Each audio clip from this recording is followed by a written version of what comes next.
I'm Richard Sammers, I'm the visual effects supervisor for Ridley Scott's Robin Hood film. We created over 570 shots for the film, which mainly consisted of crowd work, battle enhancements, including generation of arrows, digital environments. The biggest part of our work was creating the French Armada and the battle that follows. The team here consisted of digital effects supervisor Jessica Norman and CG supervisor Max Wood, and we together supervised a team of over 150 digital artists. One of the main challenges we had on the project was the creation of the French Armada that invades the south coast of England and the battle with the English army that follows afterwards. We had to do quite a bit of work to create an environment that surrounded the beach location that we shot at in South Wales, but there are no cliffs there, so that was one of our main environment processes that we had to go through, was to create cliffs that surrounded the location. We also had to create the French Armada, which consisted of 200 digital boats. The production were able to provide 8 practical boats, 4 landing craft and 4 rowboats, and we used our digital boats to augment that considerably, and obviously wider shots and enhance slightly in some of the tighter shots. Ridley's shooting style tended to be centred around sort of using lots of cameras. We had kind of up to 10 cameras running on any one setup, and including an aerial unit filming from a helicopter. So the days when we had up to sort of 500 extras performing on the beach along with all the boats, it seemed like it would work pretty well for a lot of shots, but with that many cameras filming it often spread them very thin, and we're having to do quite a lot of crowd additions.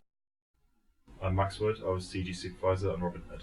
One of the big challenges of shooting on the beach in Wales was the fact that it was a mile long and half-mile deep. We had to survey the whole area. We tried to do this with LiDAR, but we could only get a small section due to the fact that the tide would come in so quickly.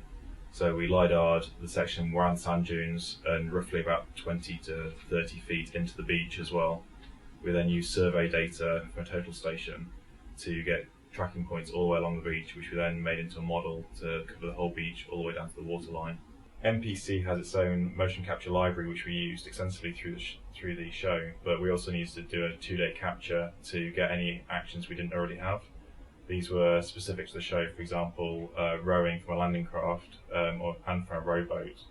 We actually had to build a mock-up of the landing craft to use in the motion capture studio so that we could get exact depths of rowing plus the actual pivot points for where the guys were sat.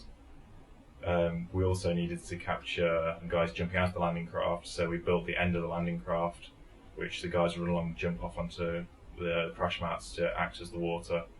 Then we also got a horse into the motion capture studio, which they built a specific suit for, and then it ran along the ramp, jumped over, and we captured that as well. We had some shots turned over early to use as key development shots, and one in particular was very useful for ascertaining the design of the cliff environment that surrounded the beach. We conceptualised some early ideas with some pretty much just basic Photoshop stills, presented those to Ridley to get an idea of what he liked, and we took that essential design as a starting point and built some 3D geometry based around the actual real location. We used the LiDAR scan of the beach and further survey data that we created to get an accurate model of the actual beach location. From there we presented some different angles of the beach to Ridley to get an idea of how high the cliffs were and where the sort of undulations would be, and various other story points actually that were necessary, like access to the beach. Obviously you've got thousands of French troops landing on a beach where surrounded by cliffs. They need a way to get out of there basically, and also for the English army to be able to get down to the beach. The shot that we see here is basically made up of an armada of about 200 boats. We don't see all of them here, but as it's sort of quite early on in the beach landing, Ridley wanted to use this shot to sort of ascertain the numbers. We've got the sort of first wave of landing craft and rowboats that have got to the shoreline, and I think we have around sort of between 1,500 and 1,700 French soldiers that have disembarked from the boats down there on the beach. For all of the boats and the disembarking soldiers and horses, we needed to create water interactions for all of their motions. So the effects department set about creating a sort of a library of flowline simulated water splashes that we were able to essentially stick to any of our Alice crowd agents. So as soon as they got out of a landing craft and came in contact with water, it would generate a splash, and it would just call up a library of different varied splash elements that would basically just get generated or rendered at render time in the right places.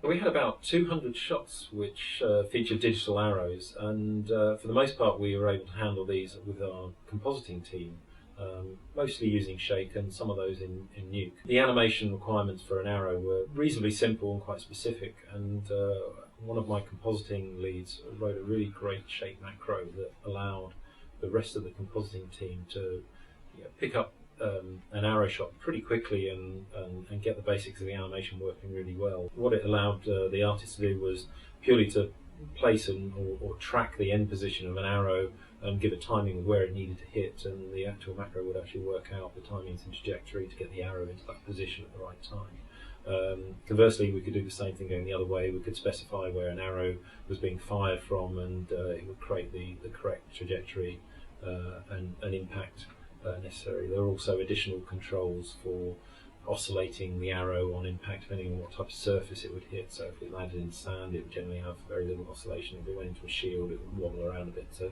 all of those factors could be incorporated into this macro that we wrote. During the Sailing to London sequence, we got some B footage from Ridley Scott's previous film White Squall, and we had to replace the very modern looking boat with our medieval wooden boat. We match-moved the plates, animated our boat over the top of the original boat, and had to paint out certain bits of the original boat. We then had to do cloth sims for the sail, add in digi-doubles, add in some CG horses, and a few water effects to really blend it back into the plate.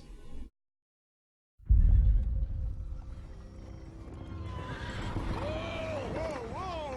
You there! Move aside!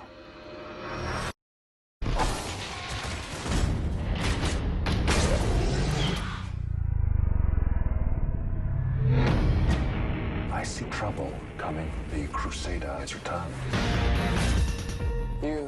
I don't know you. Who are you? War is certainly coming. Are you ready to be who you are?